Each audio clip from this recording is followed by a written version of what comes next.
Vale. Okay. So, yeah. So this is the outline of the talk. First, I'm going to give you some motivation. Then, and owing to the fact that this is the first talk with tensor networks, I'm going to give you like a brief, big picture of tensor networks in order to understand why we are using in order to simulate the system. And then I'm going to discuss some results of the simulations, and finally draw some conclusions and outlook of. Vale, okay. So yeah, talking about motivation, the main goal of this work is to understand a one-dimensional spin system, which was initially introduced as a toy model, but actually it has a very rich phase diagram, and this richness arises from competing interactions leading to frustration within the system. And this model is called the ANNNI model, and this is the Hamiltonian corresponding to this model. And the terms are this one. The first term is related to the nearest neighbor interaction. The second term is next nearest neighbor interaction, and the last one is related to the transverse magnetic field applied to the spins. So the thing is that the ferromagnetic interactions between next neighbors competes with the antiferromagnetic interactions between next nearest neighbors, leading to this frustration, and we can call this parameter kappa the frustration parameter. And this system is interesting to simulate with tensor networks in order to see the phase diagram, which is in fact very interesting. But actually the main motivation to do that comes from some of my collaborators that are the authors of this paper here, in which they try to explore the phase diagram of this model by using quantum machine learning techniques, but they didn't manage to identify one of the phases, which is called the floating phase, and that's why we use tensor networks in order maybe to provide some useful data for improving these techniques, or even to know why they are not identifying this phase.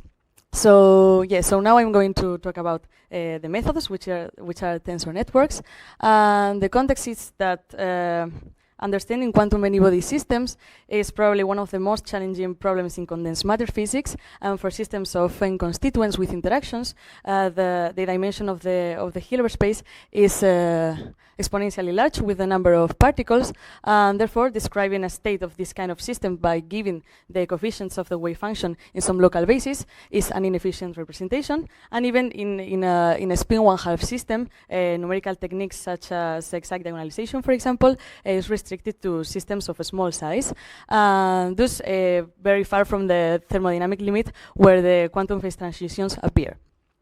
But luckily for us, low energy states of realistic Hamiltonians are not just any state of the full Hilbert space. Instead of that, they must obey the area law, and this means that the entanglement entropy of a subsystem tends to scale as the boundary of the region and not as the volume. And these states, the manifold containing this state, it's not the full Hilbert space. Instead of that, is an exponentially small corner of this full Hilbert space, which is called the corner of relevant states. So if we want to study states within this corner, we better try to find a tool in order to target this corner directly instead of messing around with the full Hilbert space. And here's where the good news comes, because it's the family of tensor network states, the one that targets this corner. So tensor network methods, the wave function is not described with this large tensor. Instead of that, it's described by a network of interconnected tensors, and intuitively we can think about the composition of smaller tensors, and the entanglement entropy plays a role of like something like a glue between these tensors. And for example, we have these matrix product states, which are MPS tensor network states, which corresponds to low energy states of one-dimensional gapped Hamiltonians, and they also satisfy the one-dimensional area law for the entanglement entropy. So at the end of the day, instead of having d to the n coefficients in order to describe one of these wave function, we have a number of parameters which scales linearly with the number of constituents. So we can say that the MPS is an efficient representation of this kind of wave function of this quantum one-dimensional systems. So we are using this MPS in order to do our simulations for the simulation of this system. And yeah, regarding simulations and results, we use the DMRG technique, which is a variational optimization algorithm over MPS, which was introduced in 1992 by White. And yeah, it has been the reference technique over the last years, over 30 years more or less. And yeah, in order to do the simulations, we have considered finite systems and open boundary conditions, which is we have to take into account in order to draw the correct conclusions. And yeah, from literature, we know that the phase diagram of this ANNNI model is like this, with 4 different phases and 1 disorder line. And the phases are the ferromagnetic phase, the paramagnetic phase, the floating phase, and the antiphase. And here we have like a picture of semi-classical picture of these spins. And in order to address the problem, we fix the value of the magnetic field, and we vary the frustration parameter in order to detect the phase transitions and also to discuss the different behavior between these phases. So, okay, now we're going to talk about the transition between the ferromagnetic phase and paramagnetic phase. And the thing is that in the ferromagnetic phase, next neighbor interactions dominate, and that's why all the spins align in the x direction. And in the case of the paramagnetic phase, the transverse field make the spins be aligned in the z direction. So it's easy to see that the magnetization in the x direction should be a relevant order parameter in order to distinguish between these phases and in order to find the quantum phase transition. So at low values of frustration, when the ferromagnetic phase is appear, the magnetization in the x direction is expected to be non-zero. But as the value of frustration increases, the magnetization undergoes a sudden change, indicating a disorder phase, a transition to a disorder phase, and the magnetization approach to 0. And the critical frustration value may shift slightly with respect to the thermodynamic limit for finite systems, which are the one we are working with, and that's why we see in this figure. And if we compute this quantity, which is called the Winder's cumulant, we manage to obtain a numerical value, which is an approximate value of the phase transition. And we can plot it here in the theoretical phase diagram. So now we're going to talk about the transitions, these transitions involving the floating phase, which is in fact the one presenting the most exotic behavior owing to competing interactions and frustration. So the thing is that in this phase, the low energy properties of the system can be described as a Luttinger liquid with this Hamiltonian we have here. And in this phase, the correlations decay algebraically with the correlations between particles decay algebraically with an exponent which is related with this Luttinger liquid parameter k, and not exponentially, which is the typical behavior of gapped phases. So the rest of the phases of the phase diagram are gapped, and this one is gapless, or critical phase. And since the system under study is not infinite, it's not translation invariant, Friedel oscillations appear as a main characteristic of this floating phase, and we can extract numerically both this Luttinger liquid parameter and this Q, which is the wave vector related to the Fermi wave vector, and we can extract numerically with a fitting of the local density profile, which are these oscillations here.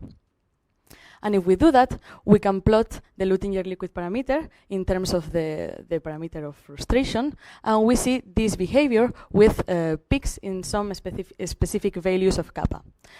And if we plot also the wave vector, we see this phenomenon which is called Devil's staircase, and the step-like behavior arises from different correlations, and Friedel oscillation patterns, if we pay attention to these figures, we see that the pattern is different between 2 consecutive steps, and also very different from the one corresponding to the jump. And we also see that these jumps in this wave vector corresponds to the peaks in the Luttinger liquid parameter, expressing like strong correlations, and if we want some transition points.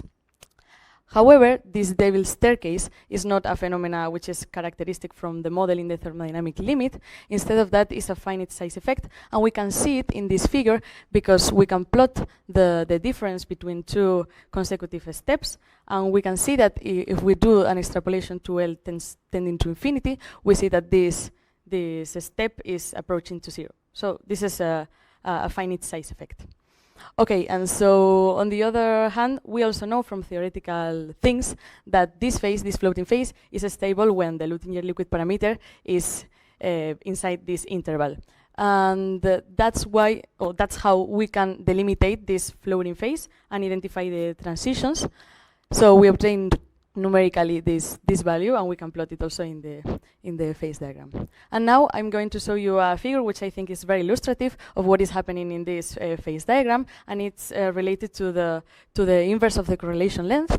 So this is the inverse of the correlation length in terms of the frustration parameter, and we see that in this first region, the ferromagnetic phase, the inverse of the correlation length vanishes almost linearly here in agreement with an Ising critical exponent 1. Then it reaches a maximum, which is this disorder point here. Then the inverse of the correlation length decreases very fast in agreement with an exponentially divergence of the correlation length, which is typical of Kosterlitz-Thouless transition here. And then this is the gapless phase, and that's why the inverse of the correlation length is 0, because the correlation length tends to infinity in this case. And then on the other side, we see that the inverse of the correlation length vanishes with exponent, which is clearly smaller than 1, in agreement with a Pokrovsky-Talapov transition. So we have identified all the transitions, and we can see all the behavior of this correlation length, which is, I think, very illustrative in order to understand the phase diagram. And yeah, so this is the last result I'm going to show you. And some conclusions and outlook will be, well, the use of tensor networks allows to study this model, and this model is very rich instead of see like a toy model. So it's a playground in order to see these transitions and work with that. We can characterize each phase, and we can classify the phase transitions. And as an outlook, I would like to use infinite MPS in order to obtain the phase transitions, to obtain numerical values more accurate, and also in terms of include symmetries in the MPS description in order to, I don't know, to study several models with symmetries. And also, because this work is a collaboration, we also want to combine the MPS methods and machine learning to describe quantum phase transition and compare the methods. And yeah, so thank you for your attention.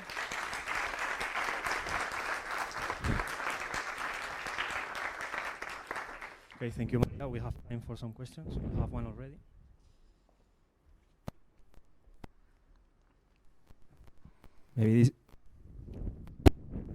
Maybe this is a rather stupid question, because you introduce ferromagnetic interaction between nearest neighbors and yes. antiferromagnetic between nearest neighbors. Yes. What happens if you do in the other way? I don't know, but I think the phase diagram is totally different, because you don't have these competing interactions, and the floating phase maybe don't appear, okay, or something like that. And you saw some plots about these special oscillations or something like this? The Friedel oscillations. Oh, yeah, whatever. Yeah. Essentially, this is you only need to compute the ground state, or some also excited states? No, it's the ground state. It's only you only compute Yeah. the ground state. Yeah, the ground state with a DMRG Because algorithm. what you are plotting here? What? The sigma set. The sigma set value, which is related with the local density with the Jordan-Wigner transformation. Yeah, but this is as a number of the lattice size, right? Yes. And there are several points in the y Yes. axis. Yes. This is oscillations. The system is of 240 spins. So these are all the points, and they are oscillating. Yeah, but if you compute the ground state, there is only one sigma set per lattice size. I know, but it's the sigma set in each of the values. Okay. Yeah.